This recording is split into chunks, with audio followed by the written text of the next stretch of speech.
Alright y'all, welcome back to the WoodenArms channel. Okay, so today we're checking out another video about the Ukraine war. So this one is from the NATO YouTube channel, and it's titled Training Ukraine's Volunteer Army. So I don't know if this is specifically about like the international forces, but I think judging by what I've seen, like the few kind of clips I've seen and also the thumbnail, it's more of those volunteering to serve in the Ukrainian army to, of course, fight the Russian invaders. Now, the awesome folk at WoodenArmy have established this really cool Kickstarter. And what this is you can actually order a kit for like a little mini wooden HIMARS.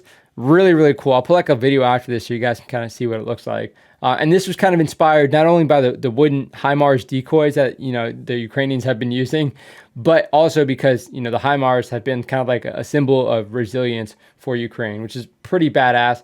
But the more badass thing I would say is that this Kickstarter supports the Children of Heroes charity, which basically, is supporting children who have lost a parent or lost both parents. And it's kind of structured in a way to be able to, support them for their entire childhood, it's an awesome mission. And I'm happy to be able to kind of help at least spread awareness. So I'll put the link for that down in the video description. Definitely go and consider it. And come on, how can you really say no to such a cool motto, kids, and a really cool cause? So I'll put a little video after this so you guys can see what I'm talking about, and then we'll get into the video. We fire those HIMARS. Well, HIMARS include 4 more HIMARS, advanced Additional HIMARS. Слово «хаймерс» стало для нашої країни майже синонімом.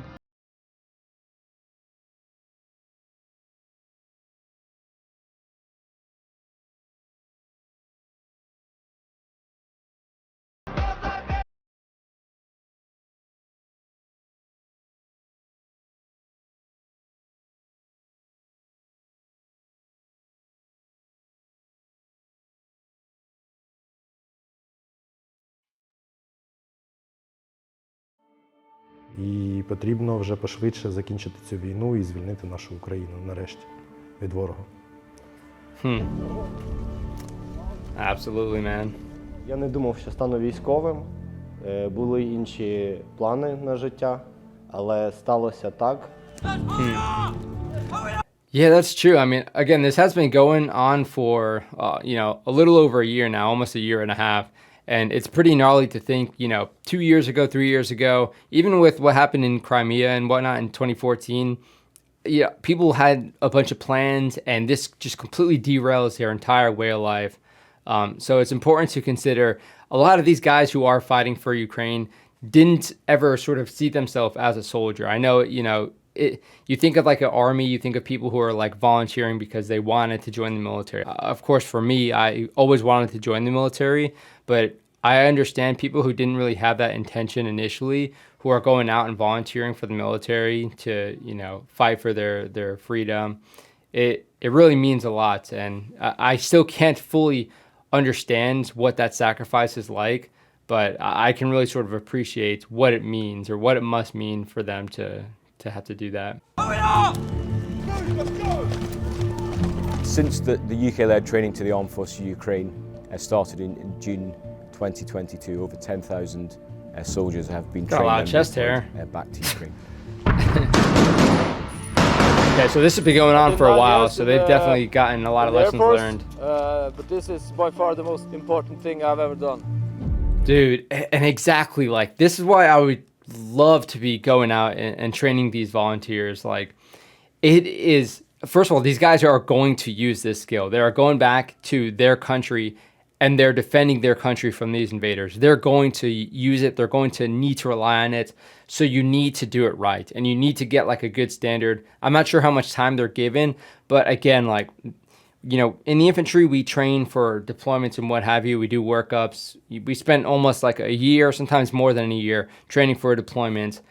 But again, like for something like this, these guys are going and defending their country that it's actively being, it's actively engaged in combat operations. It's engaged in war. And that means a lot to them, and it should absolutely mean a lot to you.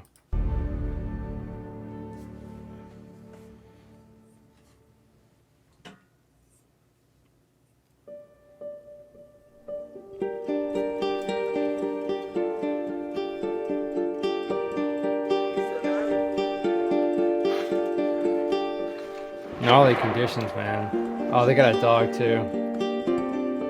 We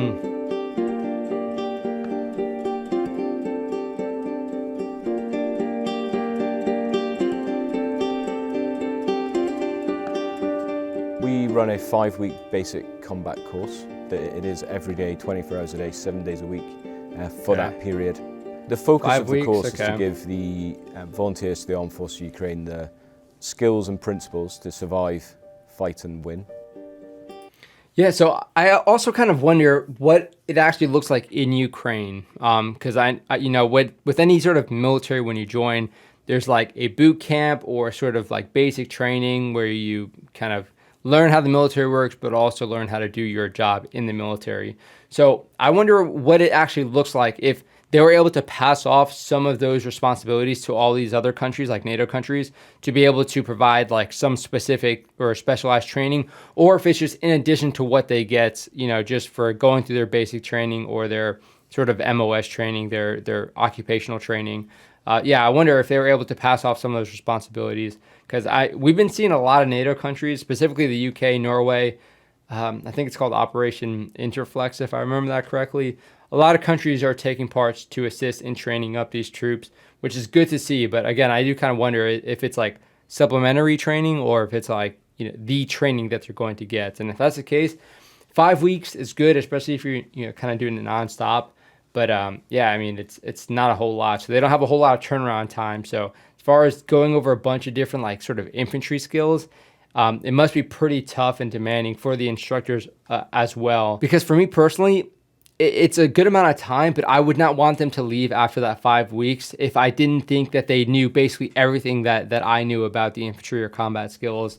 But again, they are probably going through more specialized training based off of what they're seeing from the needs of the field. До повномасштабної війни працював барменом. Я знав, що таке зі мною буде. Я чекав на це, я був готовий до цього. Піти захищати свою країну. Good stuff, man. Я дитячий лікар, дитячий хірург. І мені довелося попрацювати з дітьми, які приїхали з окупованих областей. Oh, damn, dude, serious? По правді сказати, те, що вони передавали, той емоційний фон, який був у них, це That's щось gotta жахливе. be tough, man. І з Especially цим for жахом kids. потрібно якось боротися. Man, good shit. Okay, we're gonna But start the demonstration. it sucks it's with a out of small necessity, recap, you how to know. enter the building, and afterwards we're gonna show you some new A significant amount of the course is spent in the urban training facility. Urban is a complex environment with its own specific challenges, so it's really important that we train the trainees how to cope and operate in those environments. Until now, it's going well. It's a lot of information for those guys. Yeah, for real. We have a short. I think the analogy we tend to use is trying to drink from a fire hose. Like there's so much coming at you and you're trying to, you know, intake it all. But sometimes it's kind of hard. But again, with 5 weeks, like it kind of needs to be like that. To practice it, so we have to tell them a lot of things and practice it a lot, again, and again. Yep. Repetition's So the first key, man go man. in. The second man moves immediately behind him.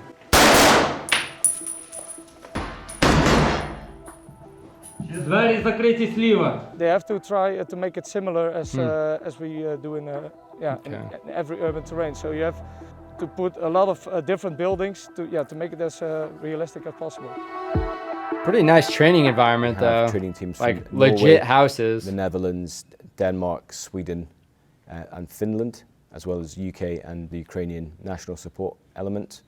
Across the whole operation, there's then Canadians, Australians, and New Zealand training teams involved as well. So very multinational.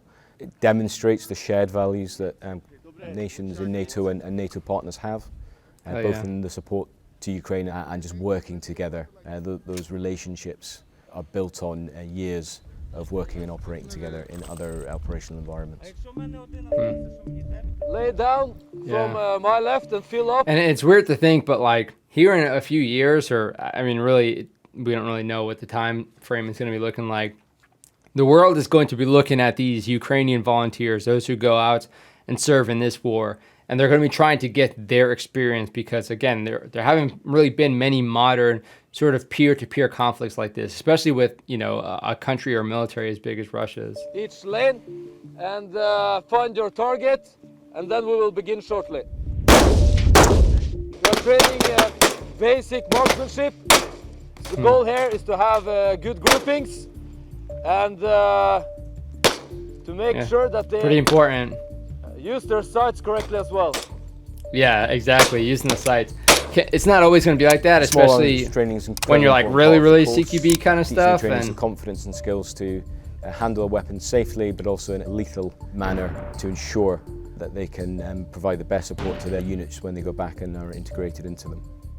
It's all about teaching them it's an important how to skill. be as efficient as possible with their weapon, but also how to survive as long as possible. Every night you go to bed and you think, okay, did I do good today? Was there anything I could have done different? It's an honor to be a part of their education and to see the progress they have. There's no place I would rather be right now. Dude, exactly. And that's exactly the mindset you need from these instructors.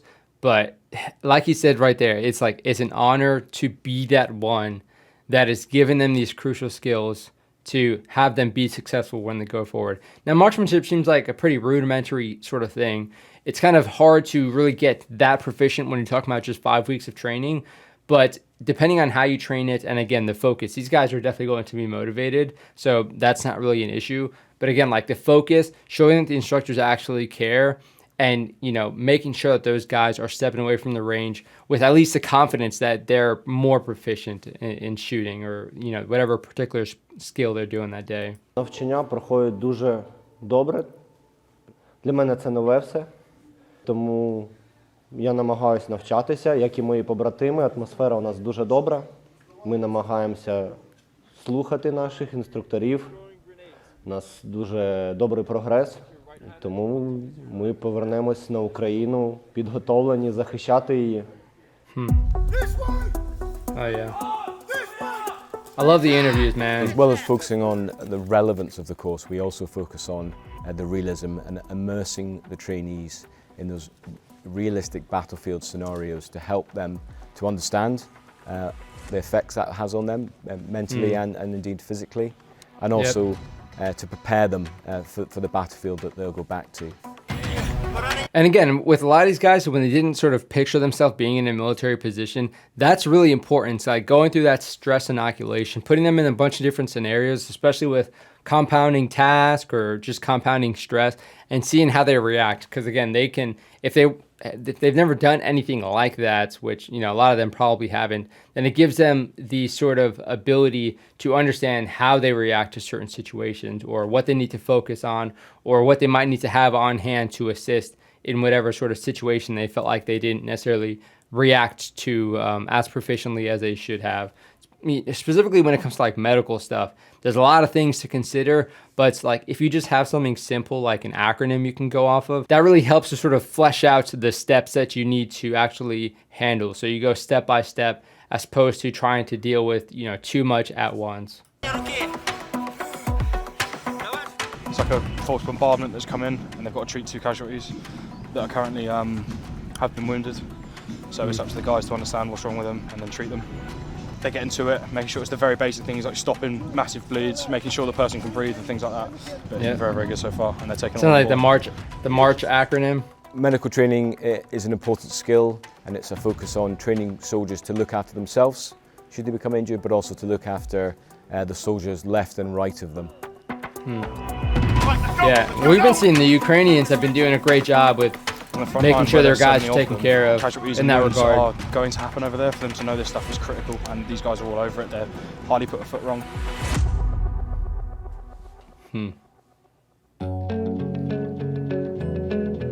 In a 5-week course, we can't teach every context or every scenario that the trainees will face, but what we can give them is the basic skills and principles which they can then adapt in the context of what they're facing on the battlefield to survive and fight.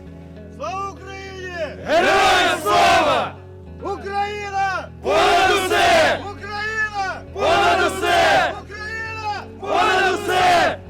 Я гордий цим, що я пішов захищати свою країну зі своїми побратимами. буду намагатися звільнити країну від окупанта і вигнати ворога з нашої землі. Hell yeah, dude.